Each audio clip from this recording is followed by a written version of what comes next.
Night டின்னருக்கு இட்லி தோசை பண்ணலான்னா வேணாங்கிறாங்க. ரவா கிச்சடி பண்ணலான்னா வேணான்னு சொல்கிறாங்க.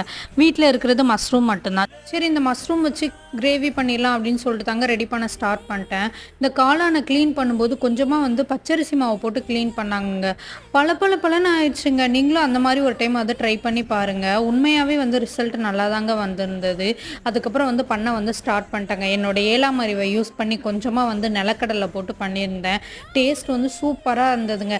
யார்கிட்டயாவது வீட்டில் க்ரீம் இல்லை அப்படின்னா கொஞ்சமாக நிலக்கல்ல போட்டு ஏதாவது ஒன்று பண்ணி விடுங்க. டேஸ்ட்டு செம்மையாக இருக்குங்க. நீங்களும் அந்த மாதிரி ட்ரை பண்ணிவிட்டு எப்படி இருக்குன்னு சொல்லி என்கிட்ட சொல்லுங்கள். சிக்கனுக்குமே பண்ணலாம், நான் பண்ணியிருக்கேன், நல்லா தான் இருந்ததுங்க.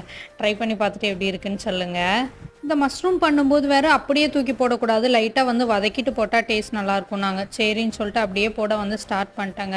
அதுக்கப்புறம் சைடில் சப்பாத்திக்குமே மாவு பிணைஞ்சாச்சு. அதுலேயும் பட்டரை தூக்கி போட்டு பிணைஞ்சாச்சுங்க. வீடியோ பிடிச்சிருந்தா சப்ஸ்கிரைப் பண்ணுங்கள். பாய்.